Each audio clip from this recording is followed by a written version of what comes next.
What is good, Tesla family? It's Ray J back with another video, and in this one I want to break down what's going on with Tesla, SPY, Nvda, the QQQ, and a couple of other tickers. I'll break down what's happening with the GDP numbers that just came out, some news about Tesla, and what's happening with the overall markets. But let me first say that I am not a financial planner. Make sure you take nothing I say as financial advice.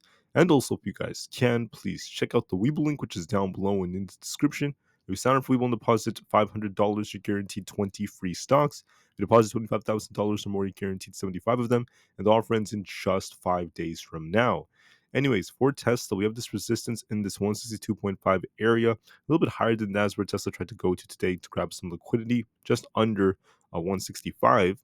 We have this supports developing at 160, and if that breaks, we have 158 as our support. Tesla's been kind of range bound for the last 1.5 days. It's been stuck within this range, so I'll have to watch and see if we get some kind of break below 158 to turn bearish. We do have a negative catalyst for the market. It's causing the market to sink right now. SPY is currently sinking all the way down to 499. I called 499 yesterday in my video. I said this is going to be expected. I said there should be a drop coming, and that is what's happened so far. And there is a risk of more downside looking at this overall trend. But why is the market sinking? Well, let's talk about the data first before I break down what's happening with Tesla and the others. So we had the GDP numbers come out, and things are not that great. The GDP growth rate was only 1.6%. We wanted this to be 2.5% to 2.3%. Why is this important? When the GDP numbers get weaker and weaker, this is showing weakness in the economy. And by the time it becomes negative, that is once again a sign that we're getting closer to a recession. Okay, so right now the GDP growth is slowing down and the GDP price index is going up, signaling for higher potential inflation. That is something worth noting. Initial jobless claims was at 207,000, below expectations because the jobs numbers are showing some weakness right now. Not the best of signs as well. So tomorrow we have PCE data. It's going to be very important for inflation. We'll have to see what this looks like. We are expecting PCE for all items to go up a little bit, so we'll see how that goes. On top of all of this, we'll be watching some manufacturing numbers later on for today. So at 10 o'clock a.m., we have pending home sales coming out, very minor data. But then at 11 o'clock a.m., we have some manufacturing numbers coming out. And at 11:30, we have the 4-week and 8-week bill auctions. We'll see what these cause. That's pretty much it for data for today. Now, this is making a lot of headlines right here. The 10-year treasury yield is going up. So yields are going up right now, right? The bonds market is seeing a big shift and a big inflow in money.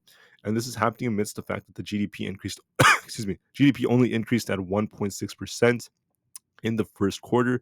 That is below expectations. So this is once again not the best right now.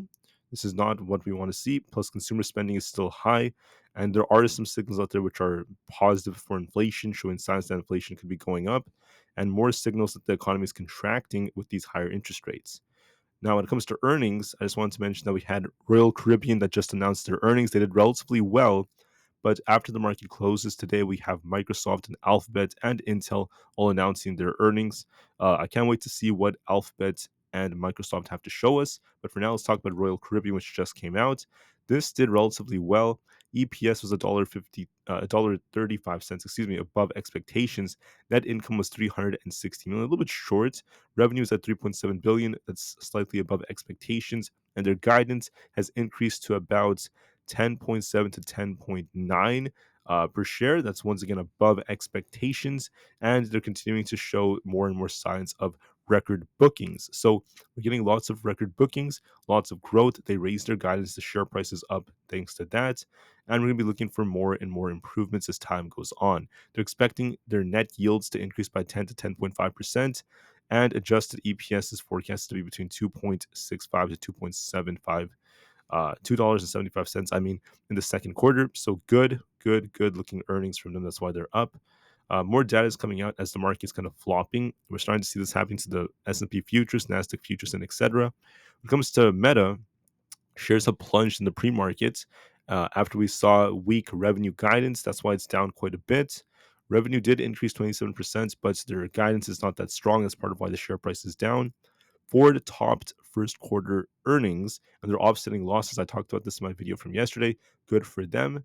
There's more talk about how the data management company Rubrik basically priced in its IPO, so it's good for them. And that's pretty much it for now. We had new bills signed into law by President Joe Biden involving funding. I'm not going to talk too much about politics, but that's something I just wanted to mention.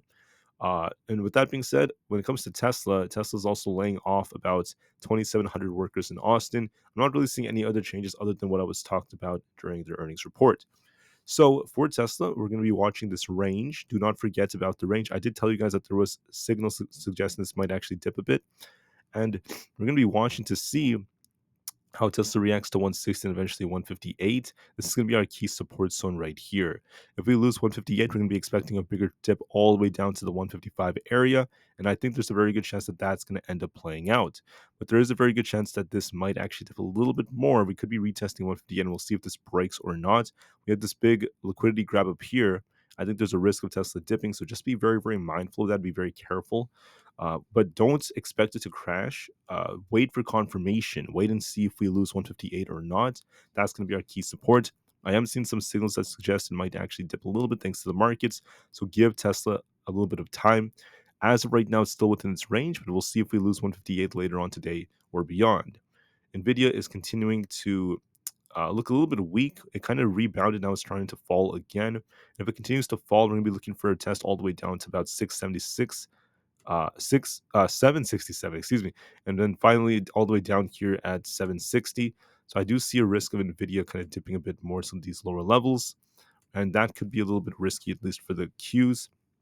The triple Q is at 420 right now, testing this previous support.